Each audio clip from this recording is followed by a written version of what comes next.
Semester 2 এর জন্য শুরু করছি Commonwealth literature does not exist. এটা সেকেন্ড পার্টের ভিডিও। আমি অলরেডি ফার্স্ট পার্টের ইন্ট্রোডাকশন ভিডিওটা দিয়ে দিয়েছি, ওটা দেখার পর এই সেকেন্ড পার্টের ভিডিওটা দেখবে। টেক্সটটা শুরু করছি। When I was invited to speak at the 1983 English Studies Seminar in Cambridge, the lady from British Council offered me a few words of reassurance. It is all right, I was told. For the purpose of our seminar, English studies are taken to include Commonwealth literature.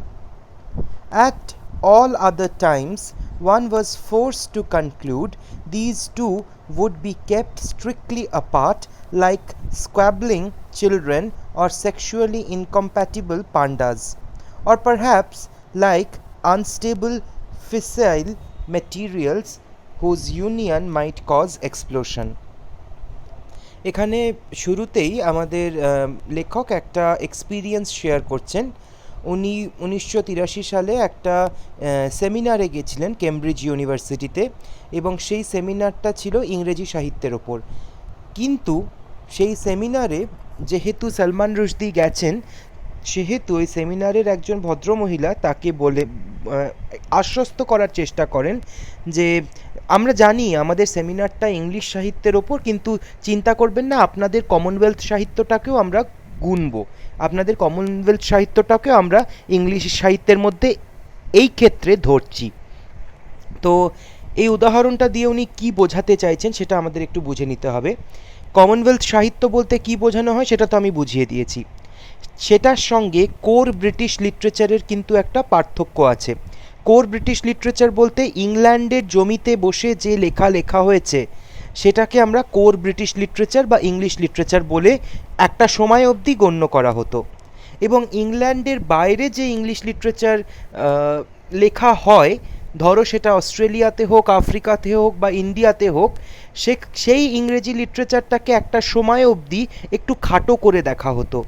মানে এটা মানা হতো যে British অথাররা যারা ইংল্যান্ডে বসে ইংরেজি literature রচনা করছে তাদের কাজ সুপিরিয়র, আর ইংল্যান্ডের বাইরে যারা ইংরেজি লিটারেচার রচনা করেছেন সেটা বিভিন্ন দেশেই হোক না কেন, সেটা যেন একটু ইনফিরিয়র।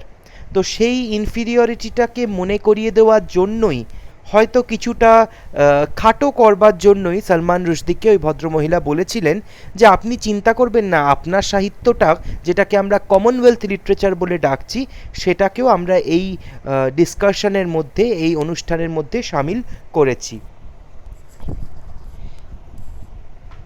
তো এই বক্তব্যটা শোনার পর সলমান রুশদির মনে হলো যে তার মানে কি উনি বলতে চাইছেন যে ইংলিশ লিটারেচার যেটা ইংল্যান্ডে লেখা হয়েছে বা যেটা আমেরিকায় লেখা হয়েছে এবং যেটা অন্য কলোনিয়াল কান্ট্রিজগুলোতে লেখা হয়েছে, পোস্ট কলোনিয়াল ওয়ার্ল্ডে লেখা হয়েছে, যেমন ইন্ডিয়া বা আফ্রিকা, সেই দুটোকে একসাথে সাধারণত রাখা যায় না, কিন্তু এনারা একটু বেশি মহত্ব দেখিয়ে এই দুটোকে একসাথে এনে একটা মঞ্চে তোলবার চেষ্টা করেছেন। সাধারণত এই দুটিকে একটা মঞ্চে দেখা যায় না, এই দুটিকে আলাদাভাবে, পৃথকভাবে আলোচনা করা হয়। A few weeks later, I was talking to a literature don, a specialist, I ought to say, in English literature, a friendly and perceptive man. As a Commonwealth writer, he suggested, you probably find, don't you, that there's a kind of liberty, certain advantages in occupying as you do a position on the ferry? আচ্ছা, এটা হচ্ছে আবার আরেকটা দ্বিতীয় অভিজ্ঞতার কথা আমাদের লেখক বলছেন। প্রথম অভিজ্ঞতাটা ছিল সেই কেমব্রিজ ইউনিভার্সিটির মধ্যে যে সেমিনার হচ্ছিল সেখানে, আর এই দ্বিতীয় অভিজ্ঞতাটা হচ্ছে যখন তিনি কিছুদিন পর তার এক বন্ধুর সঙ্গে কথা বলছিলেন। এই বন্ধু একজন ইংরেজি সাহিত্যের বিশারদ, উনি বিশেষজ্ঞ বলতে পারি আমরা। তো তিনি আমাদের কবিকে কিছুটা টন্ট কেটেই বলেন যে তোমাদের তো ভাই বিশাল সুবিধা, তোমরা তো আর পিওর ইংলিশ লিটারেচার লেখো না, তোমরা ইংলিশ লিটারেচারের ইন্ডিয়ান ভার্সান লেখো, বা ইংলিশ লিটারেচারের ক্যারিবিয়ান ভার্সান লেখো, ইংলিশ লিটারেচারের জাপানিজ ভার্সান লেখো, তো তাই জন্য তোমাদের বোধহয় একটু বাড়তি সুবিধা আছে, তাই না? পেরিফেরি শব্দটার মানেটা একটু বুঝতে হবে, সেটা খুব গুরুত্বপূর্ণ এখানে। পেরিফেরি মানে হচ্ছে একটা, যদি তোমরা গোল আঁকো তাহলে গোলটার একদম মধ্য ভাগটা, যদি ধরো কম্পাস দিয়ে এঁকেছো তো যেখানটায় ওই কম্পাসের ডটটা পড়েছে সেটাকে সেন্টার বলে, আর যে গোলটা হয়েছে তার যে বৃত্তটা সেটাকে পেরিফেরি বলা হয়, মানে সেন্টার থেকে অনেকটা দূরে। তো ইংরেজি লিটারেচারের সেন্টারটা কোথায় হচ্ছে? ব্রিটেনে। আর বাকিগুলো, সেটা অস্ট্রেলিয়া হোক বা ইন্ডিয়া হোক বা ক্যানাডা হোক, এগুলোকে কিন্তু ফেরি বলা হচ্ছে। মানে তোমরা যারা ইংরেজি সাহিত্যের কোর ব্রিটিশ লিটারেচার লেখো না, যারা দূর থেকে ইংরেজি সাহিত্যকে চর্চা করো, যারা ইংল্যান্ডে বাইরে থেকে ইংরেজি সাহিত্যকে চর্চা করো, তোমাদের তো বোধহয় ভাই অনেক সুবিধা, তোমাদের যা ইচ্ছে তাই লিখতে পারো। হ্যাঁ, আমাদের অনেক নিয়ম মেনে লিখতে হয়, রেস্ট্রিকশন মেনে লিখতে হয়, কিন্তু তোমরা তো যা ইচ্ছে লিখতে পারো। কিছুটা তাচ্ছিল্যের টোনেই কিন্তু বলেছিলেন। And then a British magazine published in the same issue interviews of Shiva Naipaul, Buchi Emerta, and myself. In my interview, I admitted that I had begun to find this strange term Commonwealth literature unhelpful and even distasteful. I was interested to read their interviews. Both Shiva Naipaul and Buchi Emerta, in their own ways, said much the same thing. The three interviews appeared therefore under the headline Commonwealth Writers, but don't call them that. আবার এর কিছুদিন পরে আরেকটি অভিজ্ঞতাও share করছেন আমাদের লেখক। উনি বলছেন যে ওনার একটি ইন্টারভিউ ছেপেছিল একটি ব্রিটিশ ম্যাগাজিনে, এবং সেই ইন্টারভিউটাতে শুধু ওনার নয়, একজন বিখ্যাত ক্যারিবিয়ান রাইটার রয়েছেন শিবা নাইপল, ওনারও একটা ইন্টারভিউ ছেপেছিল, এবং আরেকজন লেখক যার নাম হচ্ছে বুচি এমার্টা, ওনারও একটা ইন্টারভিউ ছেপেছিল। এবং এই তিনটে ইন্টারভিউতেই একজন ইন্ডিয়ান, একজন ক্যারিবিয়ান এবং একজন নাইজেরিয়ান, এই তিনটে দেশের তিনজন লেখকের ইন্টারভিউ একটা কমন হেডলাইনের আন্ডারে ছাপা হয়েছিল, একটা কমন টপিকের আন্ডারে ছাপা হয়েছিল, যেটার নাম দেওয়া হয়েছিল কমনওয়েলথ রাইটার্স। কিন্তু তার পাশে যেন একটা ড্যাশ দিয়ে লিখে দেওয়া হয়েছিল যে না না, ওদেরকে আবার কমনওয়েলথ বলো না, ওরা রেগে যাবে। মানে কেন কমনওয়েলথ বললে তাহলে এই লেখকরা রেগে যাচ্ছে? আমরা কিন্তু একটা ছোট আন্দাজ পাচ্ছি যে তিনটে সম্পূর্ণ ভিন্ন প্রকৃতির লেখক, একজন যে ওয়েস্ট ইন্ডিজ ওই যে অংশটা রয়েছে নর্থ আমেরিকার কাছে, যেটাকে আমরা ক্যারিবিয়ান আইল্যান্ডস বলছি, সেখানকার লেখক, একজন নাইজেরিয়ান লেখক মানে আফ্রিকার বাসিন্দা, এবং আরেকজন ভারতীয় লেখক। তো এদের লেখার মধ্যে, এদের নভেলস বা পোয়েট্রি যাই লিখেছেন না কেন, সেগুলোর মধ্যে যে একটা বিস্তর ফারাক থাকবে সেটাই তো সাধারণ, সেটাই তো স্বাভাবিক। কিন্তু কোথাও না কোথাও কিছু ম্যাগাজিন বা কিছু মানুষ, শিক্ষিত মানুষ, তারা এটা ধরে নিচ্ছেন যে যেহেতু এই তিনটি দেশই একদা ব্রিটেনের অধীনে ছিল, তাই এই তিনটে দেশে যাই সাহিত্য রচনা করা হোক না কেন ইংরেজি ভাষায়, ওগুলো সব এক রকমের হবে, ওগুলো সব এক ধর্মীয় হবে। তো সেই জন্যই এই যে ধারণাটা, এটাকে ভাঙবার জন্য আমাদের লেখক এই প্রবন্ধটা রচনা করছেন, Commonwealth literature does not exist. উনি বোঝাবার চেষ্টা করছেন যে এই রকমভাবে এত ভিন্ন প্রকৃতির কিছু লেখককে এক ছাতার তলায় এনে লেখা যায় না, এক ছাতার তলায় তাদের জোর করে ঢুকিয়ে ফেলা যায় না। By this point, the Commonwealth was becoming an unpopular with me. তো সালমান রুশদির প্রথম থেকে এই কমনওয়েলথ শব্দটা বা কমনওয়েলথ সাহিত্য শব্দটা পছন্দ ছিল না, এবং তিনি সেটা নিয়ে অনেকবার প্রতিবাদও করেছেন। এবং তিনি দেখলেন যে বাকি তার সঙ্গে যাদের ইন্টারভিউ সেপেছিল, শিবা বা বুচি, ওদের দুজনেরই কিন্তু একই মতামত যে এই কমনওয়েলথ বলে ক্লাসিফাই করা ব্যাপারটাকে ওনারা পছন্দ করছেন না। Isn't this the very oddest of beasts? I thought, a school of literature whose supposed members deny vehemently that they belong to it. Worse, these denials are simply disregarded.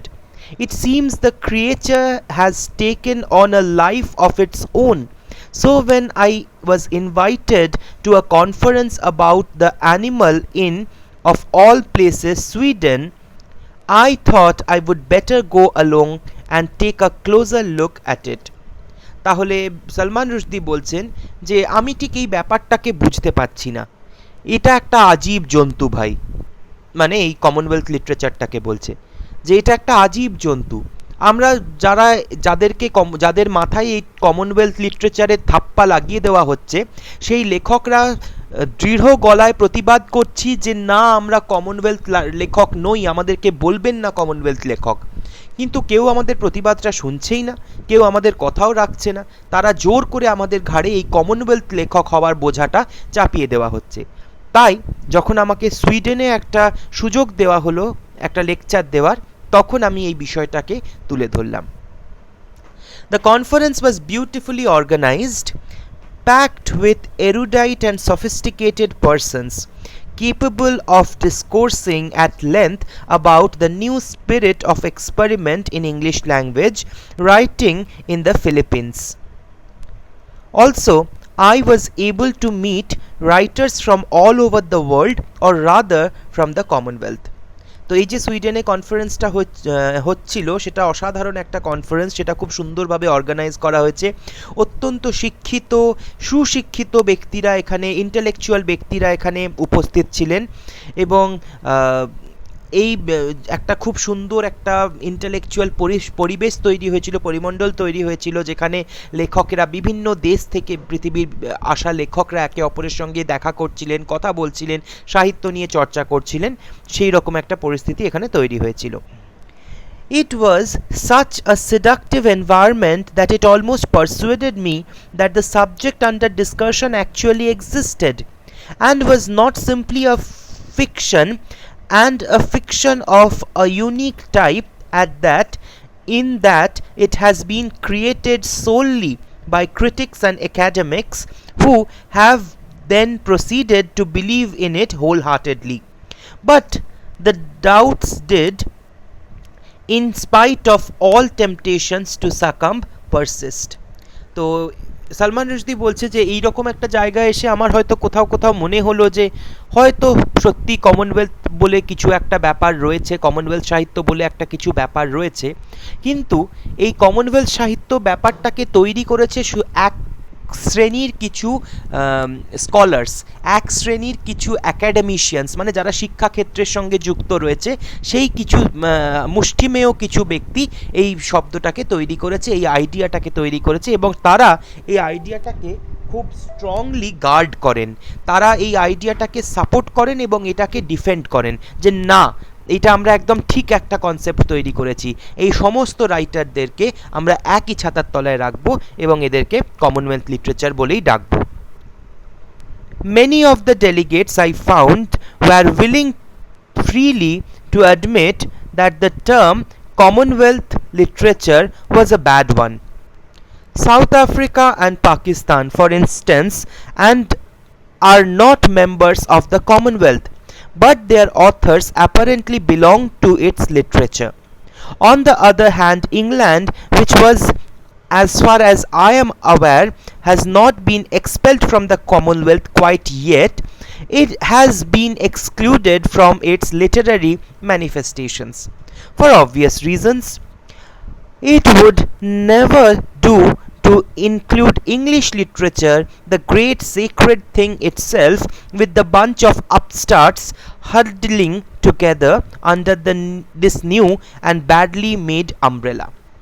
আচ্ছা, তাহলে Commonwealth literature কেন একটা group করা যেতে পারে না, সেটা নিয়ে প্রথম আর্গুমেন্ট দিচ্ছেন আমাদের লেখক। এক নম্বর আর্গুমেন্ট হচ্ছে যে বেশ কিছু দেশ আছে যেগুলো আগে ব্রিটিশের আন্ডারে ছিল, ব্রিটিশ কলোনিয়াল রুলের আন্ডারে ছিল, কিন্তু স্বাধীনতা পাওয়ার পর সেগুলো কমনওয়েলথে যোগ দেয়নি, যেমন পাকিস্তান এবং সাউথ আফ্রিকা। যদিও এই দেশগুলো কমনওয়েলথ অর্গানাইজেশনটার ভেতরে নেই, তবুও এদের লেখাকে, এই দেশগুলোতে যে ইংরেজি সাহিত্য রচনা হচ্ছে সেগুলোকে কিন্তু কমনওয়েলথ লিটারেচারের আওতার মধ্যে ঢুকিয়ে দেওয়া হচ্ছে। কেন না, একদা এই দেশগুলো ব্রিটিশের আন্ডারে ছিল বলে। যদিও অফিসিয়ালি এরা কমনওয়েলথের অংশ নয়, কিন্তু এদের লেখাটাকে কমনওয়েলথের মধ্যে ঢুকিয়ে দেওয়া হচ্ছে। আবার ব্রিটেন যেটা কমনওয়েলথের একটা অংশ, যেটাকে এখনও কমনওয়েলথ থেকে বার করে দেওয়া হয়নি, আমাদের লেখক একটু ঠাট্টা করে বলছেন, সেই ব্রিটেনের লেখা ইংরেজি সাহিত্যকে আবার কমনওয়েলথ লিটারেচারের মধ্যে ফেলা যাবে না। কেন না ভাই, ওটা তো আসল ইংরেজি সাহিত্য, ওটা তো একদম মানে ইংরেজি সাহিত্যের জন্মই তো ব্রিটেন থেকে হয়েছে, এবং ব্রিটেনে যেটা ইংরেজি সাহিত্য লেখা হয় সেটা সর্বশ্রেষ্ঠ মানতে হবে। তো তাই জন্য ব্রিটেনের গুরুত্বটাকে বজায় রাখবার জন্য ব্রিটিশ ইংলিশ লিটারেচারকে কিন্তু কোনোভাবেই কমনওয়েলথ লিটারেচারের মধ্যে দেওয়া হবে না। তাহলে কমনওয়েলথ লিটারেচারের মধ্যে কারা থাকবে? আগেই আমি বুঝিয়েছি যে শুধুমাত্র যে দেশগুলো ব্রিটেনের অধীনে ছিল একদা, সেইগুলোকে জোর করে কমনওয়েলথ লিটারেচারের একটা ছাতার তলায় ঢুকিয়ে দেওয়া হলো। At the Commonwealth Literature Conference, I talked and listened to the Australian poet Randolph Stroh, the West Indian Wilson Harris, Ngugi wa Thiong'o from Kenya, Anita Desai from India, and Canadian novelist Aritra van Herk. I became quite sure that our differences were so much more significant than our similarities that it was impossible to say that what Commonwealth literature, which had after all made possible our assembly, might conceivably mean. এবার বলছেন যে সেই যে কনফারেন্সটাতে গেছিলেন আমাদের লেখক, সেখানে গিয়ে তিনি বিভিন্ন দেশের লেখকদের কথা শুনলেন, বক্তৃতা শুনলেন। একদম মানে সাউথ আফ্রিকা থেকে শুরু করে ওয়েস্ট ইন্ডিজ, ইন্ডিয়া থেকে শুরু করে কেনিয়া, ক্যানাডা, সমস্ত দেশগুলির থেকে নভেলিস্টরা এখানে উপস্থিত ছিলেন এবং তারা নিজেদের বক্তৃতা দিলেন। এবং তাদের বক্তৃতার মধ্যে এত বিভিন্ন, এত আলাদা আলাদা বিষয় উঠে এলো, তাদের অভিজ্ঞতাটা এতটাই আলাদা যে সেগুলোকে এক ছাতার তলায় কোনো মতেই রাখা যেতে পারে না। এটা এই বক্তৃতাগুলো শুনে আমাদের লেখক আরও ভালোভাবে কনভিন্সড হয়ে গেলেন যে না, জোর করে একটা কমনওয়েলথ লিটারেচার তৈরি করে এত ভিন্ন প্রকৃতির লেখকদেরকে এক ছাতার তলায় আনা সম্ভব নয়। Van Herk spoke eloquently about the problem of drawing imaginative maps of great emptiness of Canada. Wilson Harris soared into great flights of metaphysical lyricism and high abstraction. Anita Desai spoke in whispers, her novels the novels of sensibility, and I wondered what on earth she could be held to have in common with her committed Marxist Ngugi, an overtly political writer who expressed his rejection of the English language by reading his own work in Swahili, a Swedish version read by his translator, leaving the rest of us completely bemused. তো এখানে বলছেন যে কোন লেখক কোন বিষয় নিয়ে কথা বলেছেন এটা তোমাদের খুব একটা গুরুত্বপূর্ণ নয়। অনিতা দেশাই তার নিজের উপন্যাস সম্বন্ধে বলেছেন, যেটা উপন্যাস সেন্সিবিলিটির উপন্যাস, মানে চরিত্রগুলোর ভেতরের ইমোশনগুলোকে উনি বার করে আনার চেষ্টা করেন তার উপন্যাসের মাধ্যমে। আবার ঠিক তার বিপরীতে নুগুগি বলে আরেকজন যিনি লেখক রয়েছেন, অত্যন্ত জনপ্রিয় লেখক কেনিয়া থেকে, উনি কী নিয়ে বলছেন? উনি বলছেন যে মার্কসিস্ট ফিলসফি নিয়ে, এবং তার সঙ্গে সঙ্গে মার্ক্সবাদ নিয়ে, এবং তার সঙ্গে সঙ্গে তিনি বলছেন যে তার মাতৃভাষার প্রতি তার আকর্ষণ এবং ভালোবাসা, যার কারণে তিনি তার বক্তৃতাটা তার মাতৃভাষাতেই দিলেন, কিন্তু তিনি ইংরেজিতে বা অন্য কোনো ভাষায় দিলেন না, এবং সেটাকে সুইডিশ ভাষাতে ট্রান্সলেট করে একজন ব্যক্তি বাকিদেরকে বুঝিয়ে দিল। কিন্তু যেহেতু আমাদের লেখক সুইডিশ বুঝতেন না, উনি কিছু বুঝলেনই না যে কী বললেন নুগুগি। তার সাথে সাথে আবার একজন ক্যানেডিয়ান লেখক ছিল, তিনি একটা অন্য বিষয় বললেন, আবার যিনি ওয়েস্ট ইন্ডিজ থেকে ছিলেন তিনি একটা অন্য বিষয় বললেন। প্রত্যেকে একদম বিভিন্ন বিষয়, একদম ভিন্ন ভিন্ন বিষয়ে আলোচনা করছেন, তাদের আলোচনার মধ্যে কিন্তু কোনো সিমিলারিটি পাওয়া যাচ্ছে না। তাহলে তাদেরকে এক শ্রেণীতে ঢোকানো কিভাবে সম্ভব, সেটা নিয়েই আমাদের লেখকের চিন্তা। Now obviously this great diversity would be entirely natural in a general literature conference, but this was particular school of literature and I was trying to work out what that school was supposed to be. এবার যদি একটা এরকম meeting হতো যেখানে ইংরেজি সাহিত্যের ওপর হতো, সেখানে সারা বিশ্বের মধ্যে যারা ইংরেজি সাহিত্য রচনা করেন সবাই আসতো, সবার আলাদা আলাদা চিন্তাধারা হতো এবং সেটা নিয়ে আলোচনা করা যেত। কিন্তু এটা তো সেই রকম একটা মিটিং নয় যেখানে শুধুমাত্র একটা বিশাল বড় টপিক নিয়ে আলোচনা হচ্ছে। এটা একটা বিশিষ্ট গ্রুপকে নিয়ে আলোচনা করা হচ্ছে, একটা special group of English writers যাদেরকে কমনওয়েলথ রাইটার্স বলা হয়, তাদেরকে নিয়ে এই আলোচনাটা করা হচ্ছে। তাহলে তাদের মধ্যে তো সিমিলারিটি থাকার কথা বেশি, কিন্তু দুর্ভাগ্যবশত তাদের মধ্যে একেবারেই কোনো সিমিলারিটি আমাদের লেখক খুঁজে পেলেন না। The nearest I could get a definition sounded distinctly patronizing.